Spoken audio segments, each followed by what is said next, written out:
All India journalist union Golaghat জিলা সমিতিৰ চতুৰ্থ বাৰ্ষিক অধিৱেশন বঁটা প্ৰদান অনুষ্ঠান আৰু বিশেষ সম্বৰ্ধনা গাম্ভীৰ্যপূৰ্ণ দিনজোৰা কাৰ্যসূচীৰে আজি অনুষ্ঠিত হৈ যায়। গোলাঘাট MSR থিয়েটাৰ ছ'চাইটিৰ প্ৰেক্ষাগৃহত বিশাল সমাৱেশত অনুষ্ঠিত হোৱা মুকলি সভাত বিশিষ্ট প্ৰকৃতি জীৱ-জন্তুপ্ৰেমী শিক্ষাবিদ লেখক সৰুপথাৰ মহাবিদ্যালয়ৰ অধ্যক্ষ ডক্টৰ প্ৰাপ্তি ঠাকুৰক জাৰ্ণালিষ্ট ইউনিয়নৰ তৰফৰ পৰা জীৱ জগতৰ দৰদী বঁটা প্ৰদান কৰা হয়। গামোচা, চেলেং, সফুৰা, স্মাৰক, সম্বৰ্ধনা পত্ৰ আদিৰে বিপুল সম্বৰ্ধনা জনোৱা হয়।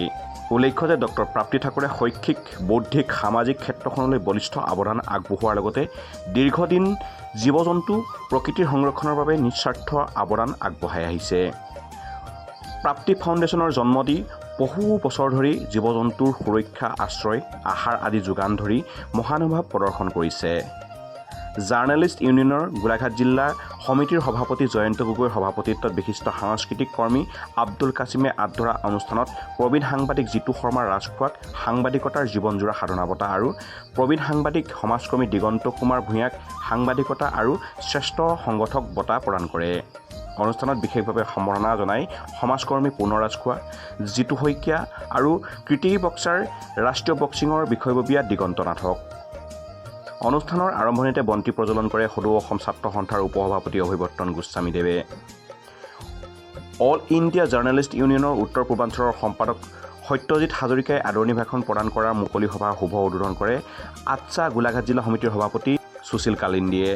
মুকলি সভাত ডাক্তৰ শ্ৰীবৎস গোপাল গোস্বামীৰ গছতলৰ হোটেল গ্ৰন্থখন উন্মোচন কৰে বিশিষ্ট সাহিত্যিক পুনেশ্বৰ পূজাৰীয়ে। সভাত গোলাঘাট দেৱৰাজয় মহাবিদ্যালয়ৰ প্ৰাক্তন অধ্যক্ষ ডক্টৰ পুতুল চন্দ্ৰ শইকীয়া, বিশিষ্ট শিক্ষাবিদ doctor Lukumoni Goswami, all India journalist ইউনিয়নৰ কেন্দ্ৰীয় সভাপতি প্ৰকাশ কায়স্থ, ৰাজ্যিক সম্পাদক জিয়াউদ্দিন আহমেদ, বিশিষ্ট শিক্ষাবিদ ডক্টৰ তৰালী গগৈ, গোলাঘাট নগৰ উন্নয়নৰ প্ৰাধিকৰণৰ অধ্যক্ষ সঞ্জীৱ কুমাৰ দাস, আটছা গোলাঘাট জিলা সমিতিৰ সাধাৰণ সম্পাদক মনোজ মহানন্দ, পশ্চিম গোলাঘাট সাহিত্য সভাৰ সম্পাদক স্বাগতা বৰা, বিশিষ্ট লেখিকা কবি হেমা চৌধুৰী গগৈ, জিলা পৰিষদৰ সদস্য বেদান্ত গোহাঁই, সদৌ অসম জাতীয়তাবাদী যুৱ ছাত্ৰ পৰিষদৰ সম্পাদক নিপন গগৈ, সাংস্কৃতিক কৰ্মী ৰেকিব শ্বাহ, অনুসূচিত জাতি ছাত্ৰ সন্থাৰ জিলা সভাপতি মাধুৰ্য দাস, বিশিষ্ট সাংস্কৃতিক কৰ্মী দীপজ্যোতি বৰা ফুকন আদিয়ে বিশিষ্ট অতিথি হিচাপে অংশগ্ৰহণ কৰে। পুৱাৰ ভাগত পতাকা উত্তোলন কৰে জয়ন্ত গগৈ, বন্তি প্ৰজ্বলন আৰু স্মৃতি তৰ্পণ কৰে জাৰ্ণালিষ্ট ইউনিয়নৰ গোলাঘাট জিলা সমিতিৰ সম্পাদক বিদ্যান বৰদলৈ আৰু সহকাৰী সম্পাদক নজৰুল হুছেইনে। ছাত্ৰ ছাত্ৰীৰ মাজত আয়োজিত চিত্ৰাংকন প্ৰতিযোগিতা উদ্বোধন কৰে সমাজকৰ্মী তনুজ কুমাৰ মহন্তই।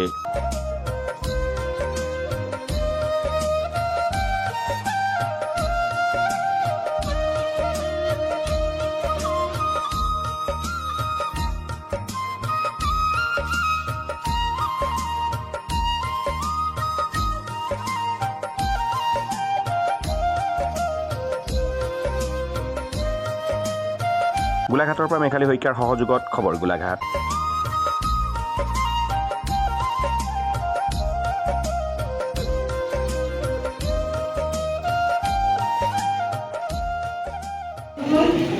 আমাৰ সমাজত থকা সুধী সমাজ আপোনালোক আটাইকে মই আন্তৰিক শ্ৰদ্ধা আৰু শুভেচ্ছা জ্ঞাপন কৰিছোঁ আৰু কৃতজ্ঞতা জনাইছোঁ যে আমাক তেওঁলোকে মাতি আনি এইদৰে সন্মান জ্ঞাপন কৰাৰ বাবে।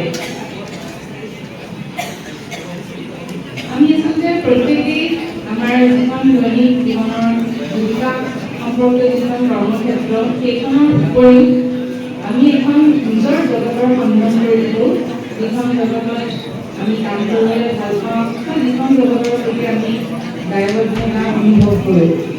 ঠিক তেনেকেই আৰম্ভ হৈছিল প্ৰাপ্তি ফাউণ্ডেশ্যনৰ। প্ৰত্যেক ব্যক্তিৰে নিজা একোটা অভিৰুচি থাকে আৰু তেওঁলোকে নিজা ধৰণে কাম কৰিবলৈ ভাল পায়, বাকী আমাৰ জীৱিকা যিও নহওক।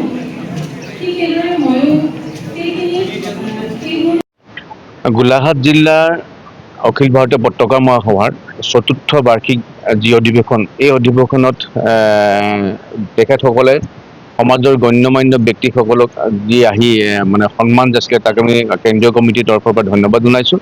আৰু নতুন যিখন সমিতি নতুনকৈ আমি গঠন কৰি দিলোঁ, এই সমিতিখনে ৰাইজৰ হৈ সমাজৰ হৈ কাম কৰক তাৰ কামনা কৰিছোঁ, যাতে এই সমিতি সাংবাদিক আহে আমি কেন্দ্ৰীয় কমিটি তাৰ কামনা কৰিছোঁ।